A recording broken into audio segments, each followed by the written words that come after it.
Fala galera, tudo certo? Estamos aqui hoje para poder conversar um pouquinho a respeito da membrana plasmática, ok? Nós temos aqui uma célula representada, é uma célula eucarionte ou uma célula procarionte? Lembra na nossa última aulinha aí, vê se você consegue lembrar de algumas definições, algumas características que diferenciam uma da outra, tá? Célula procarionte de célula eucarionte. Enfim, depois que você dá o seu pause e voltar lá no vídeo para lembrar disso, você vem para cá, ok? Vamos lá, olha só. A membrana plasmática é uma estrutura espetacular que as células possuem, tá? Como você pode perceber, elas delimitam a célula, né? Essa delimitação faz com que o que tem do lado de dentro da célula não seja encontrado lá de fora e vice-versa. Ou seja, a membrana plasmática tem como uma de suas funções determinar o que vai ficar do lado de dentro e o que vai ficar do lado de fora da célula, ok? Ela vai fazer isso de diversas maneiras que nós vamos aprender em outra aulinha, tá? É uma estrutura da célula que, além de delimitá-la e além de determinar o que vai ficar do lado de dentro e do lado de fora, ela também vai ser capaz de desempenhar outras funções. Por exemplo, ela é capaz de aderir a célula ao ambiente onde ela está. Essa célula não está no vácuo, ela está em algum lugar. Então ela pode estar no meio mais líquido, ela pode estar no meio mais sólido, ela pode estar no meio mais ou menos viscoso, ok? Dependendo do grau de aderência e de como é a aderência dessa célula a esse meio extracelular, que numa matéria chamada de histologia a gente chama de matriz extracelular. Dependendo de como é essa ligação entre os componentes da membrana e os componentes da matriz extracelular, a célula pode ficar estagnada ali, ela pode ficar parada ou ela pode se movimentar, tá? Esse deslocamento acontece de várias maneiras, nós vamos ter uma aulinha sobre isso também, assim como sobre a matriz extracelular, ok? E aí, o que acontece? Além da função de delimitação, né, de delimitar os ambientes internos, o ambiente interno da célula, além de determinar como as moléculas passam para dentro e para fora dela, a célula também, a membrana também promove a adesão e, se for o caso, o deslocamento da célula nesse substrato, nessa matriz extracelular. Ok? A membrana é importantíssima porque ela promove o contato de uma célula com a outra, e esse contato pode ser um contato físico mesmo, uma célula encontrando na outra. Daí então a célula pode passar uma mensagem para a outra que pode ativá-la, pode destruí-la, ok? Então uma célula conversa com a outra pelo contato, ou esse contato pode ser a distância. Ela vai secretar uma molécula, essa molécula vai até a outra célula, se ligando na sua membrana plasmática, e aí ela vai ativá-la, ela vai destruir essa outra célula. Então uma célula conversa com a outra a partir das suas membranas plasmáticas. Perfeito? Lembra comigo então, você é capaz agora de me falar 4 funções das células? 2, 3, 4. Preencha aquilo ali no seu caderno, ok? Preencha aquilo ali. Ou então fala para mim, pensa alto aí, 4 funções que a membrana plasmática pode desempenhar, tá? Fica por sua conta agora, ok? Todas essas funções e outras que eu não estou mencionando aqui, tá? A gente vai mencionar essas funções à medida que formos estudando as células nas nossas próximas aulas, tá? E também no nosso curso de biologia celular, que vai ter lá no ensino superior, tá? A gente vai comentar sobre isso aqui também. A célula então desempenha outras funções através da sua membrana, certinho? Todas essas e outras funções, portanto, elas são executadas de acordo com os componentes que são encontrados aqui nessa membrana, tá? Esses componentes variam de célula para célula, mas de maneira geral, as células têm os mesmos componentes da membrana, os mesmos grupos de componentes, mas aí cada integrante do grupo pode variar de célula para célula, de espécie para espécie, tá? Isso aí a gente vai estudar mais para frente também. Veja bem, olha só. Aquelas funções, então, são desempenhadas por determinados componentes. Ok?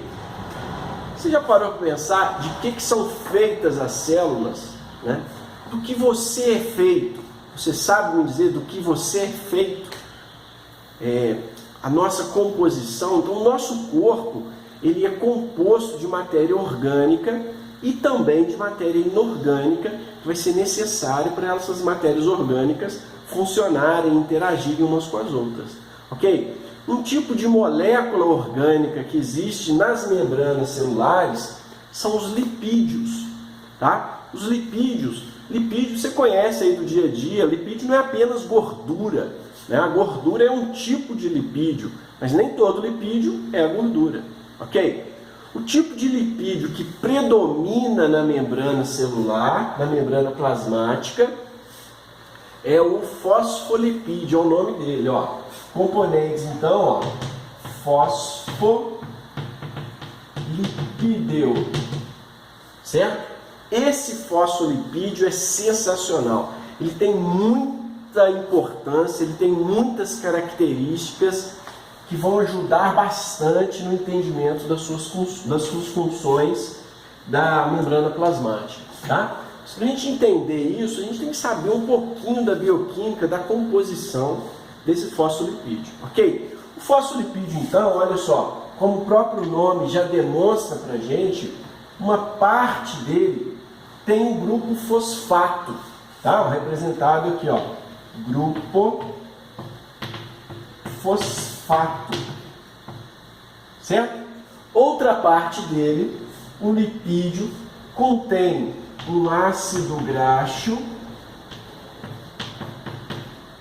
que é também chamado de ácido carboxílico, tá? Tem um álcool associado ali, que no caso é um álcool chamado glicerol, e tem uma cadeia de hidrocarboneto.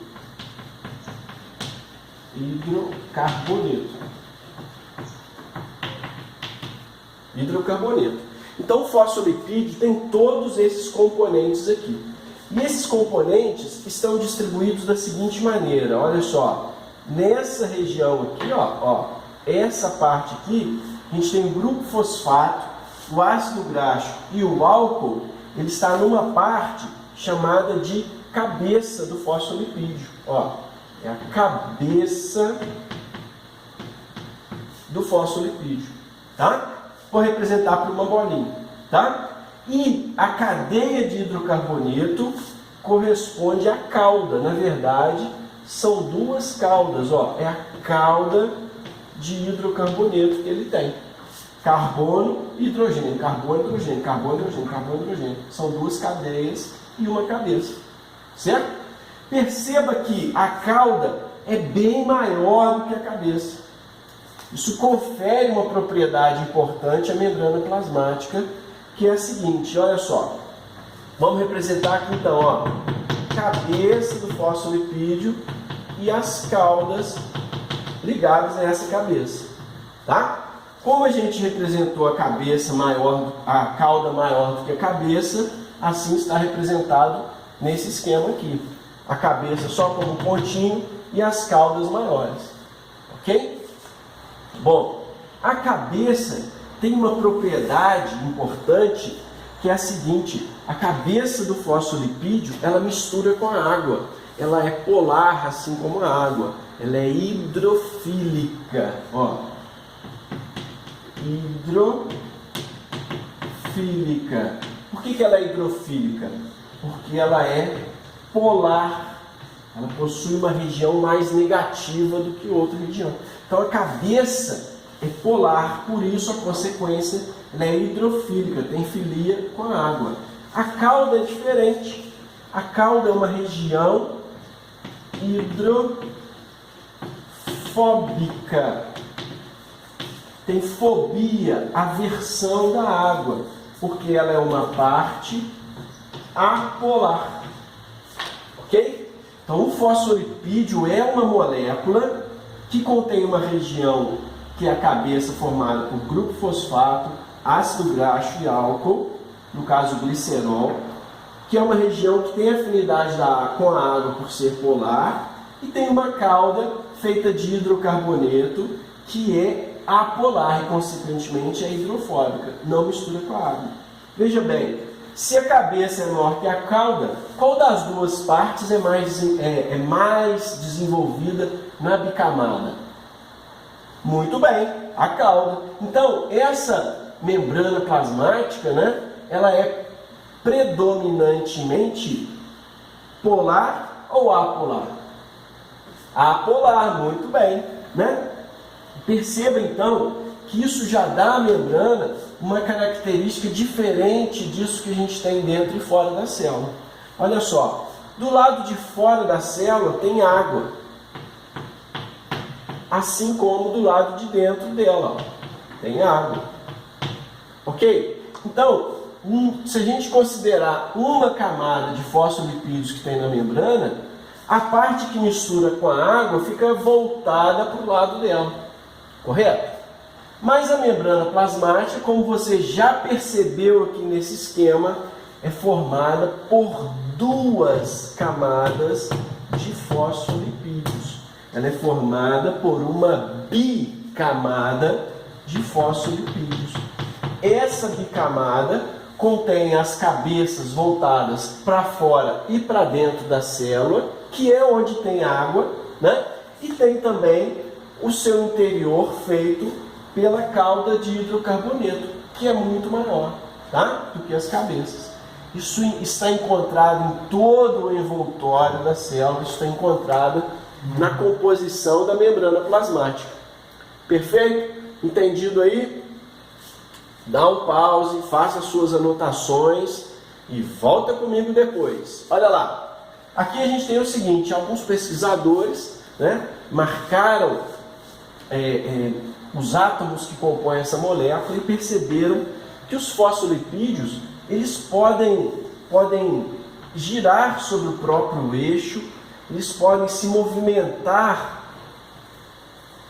pela monocamada, né? E eles podem também passar para a monocamada de baixo ou para a monocamada de cima. Então, esses componentes da membrana plasmática eles são extremamente dinâmicos. Esses componentes não ficam paradinhos ali, estagnados. A célula está viva, a célula está funcionando.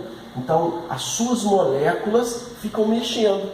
Elas giram, né? Elas passam para a monocamada de baixo ou de cima, elas movimentam de um para outro, ok? E isso vai ser importante você entender, porque lá no terceiro grau você vai entender um monte de outras funções que tem a ver a partir desses fosfolipídios da membrana aqui, tá? Um outro componente, então, que é encontrado na membrana plasmática são as proteínas. Ó, outro componente, então, vou apagar essa parte aqui, ó, vou apagar essa parte, ok? E a gente fala então agora das proteínas. Olha lá, proteínas representadas. É um tipo de molécula diferente desse. Quimicamente, ela é formada por aminoácidos, tá? Ó, as proteínas, que eu vou representar em azul, são formadas por aminoácidos. Algumas delas atravessam a bicamada de um lado para o outro. Olha só, elas têm formatos bem variados, ó. Elas atravessam a bicamada de um lado para o outro, tá? Olha lá. Ok?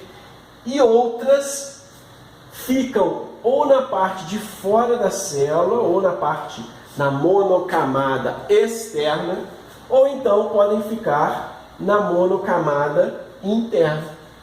Então existem proteínas, repetindo, que atravessam a bicamada de um lado para o outro, e existem proteínas que ficam ou na monocamada externa ou na monocamada interna. Dependendo dessa localização, se está na periferia ou se está na própria atravessando a bicamada, essas proteínas da membrana plasmática são classificadas como proteínas integrais ou transmembranas e ainda como proteínas periféricas, tá? Então as proteínas podem ser classificadas como integrais, também chamadas de transmembranas, e proteínas periféricas. Proteínas periféricas ficam na periferia, ou na monocamada interna ou na monocamada externa, certo? O funcionamento dessas proteínas é bem bacana, porque elas vão determinar como as moléculas vão passar por ali, né? Dependendo de algumas propriedades que essas moléculas têm. Lembra que a gente comentou que uma função que a célula tem, a membrana plasmática tem de determinar como as moléculas entram e saem da célula, né? Isso vai variar de acordo com as proteínas e com outras propriedades também. Ok? Essas proteínas integrais podem ser de dois tipos. Podem ser canais ou podem ser carreadores.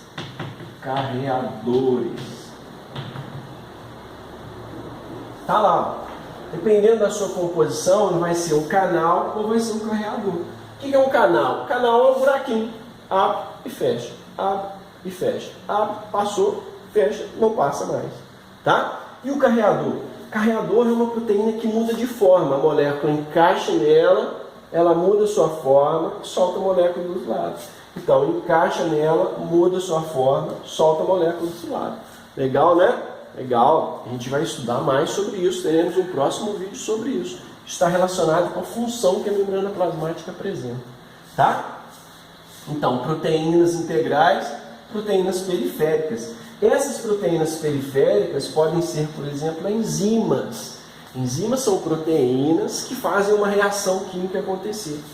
Então, elas vão fazer uma reação química acontecer na parte de dentro da célula, pertinho da membrana plasmática, ou elas vão fazer reações químicas acontecerem na parte de fora da célula, mas na própria membrana plasmática, tá? São proteínas periféricas que fazem isso, ok? Essas proteínas também são capazes de se deslocar pela membrana plasmática. Então tiveram um grupo de pesquisadores que montaram uma célula onde eles controlavam a posição das proteínas. Eles detectavam onde as proteínas estavam, tá?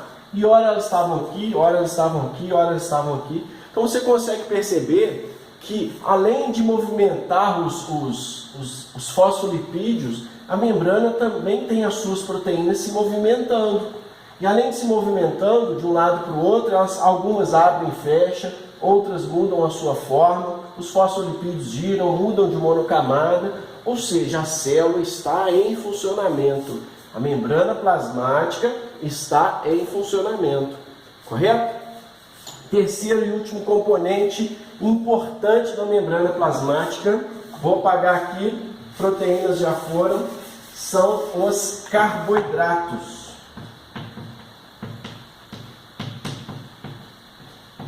Carboidratos, olha só. As células animais contêm carboidratos associados à sua membrana plasmática do lado externo.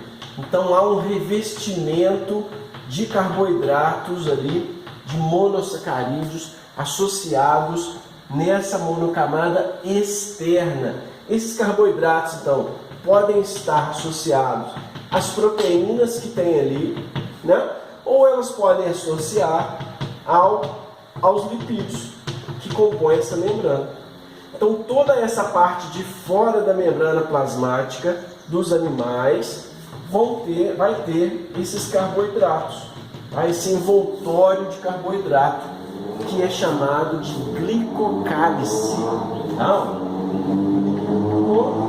Glicocálice, representado aqui, ó, glicocálice, tá? dependendo da tradução, pode vir com o finalzinho XE, glicocálix, tá? X, né? Glicocálix. Ok? É o que a célula animal tem de mais externo.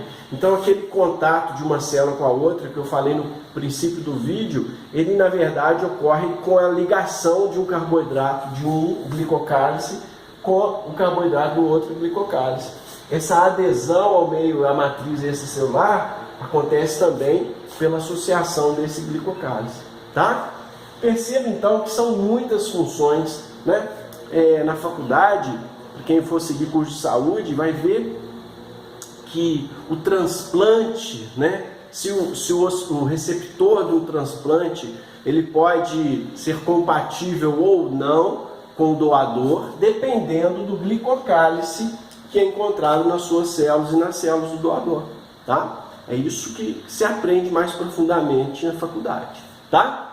Bom, perceba então que são esses três componentes, fosfolipídios, proteínas e carboidratos, que são encontrados na membrana plasmática e eles se organizam da seguinte maneira: há uma bicamada de fosfolipídios com proteínas entrelaçadas, tá?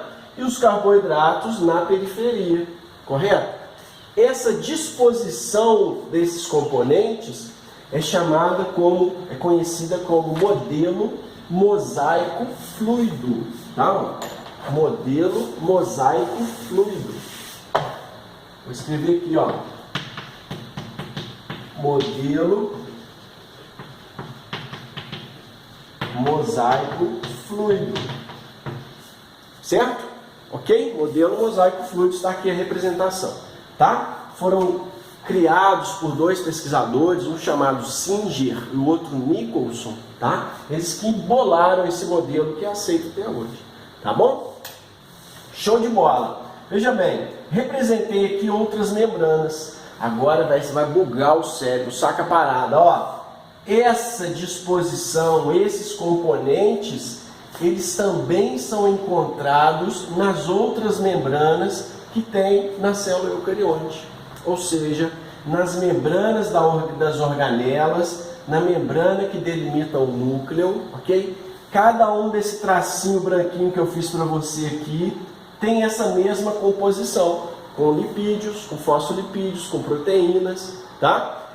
O que vai variar entre um e outro é o tipo de fosfolipídio, é o tipo de proteína, ok? Então, não só a membrana plasmática tem esses componentes dispostos de acordo com o modelo mosaico fluido, mas também todas as membranas celulares o têm, ok? Bacana isso, galera? Show de bola! Se você gostou, dá o seu like lá, faz a inscrição do canal, que a evolução inteligente só está começando. Estou aqui para poder te ajudar a desenvolver o seu conhecimento. Se liga nela, hein, galera? Valeu, tchau, tchau!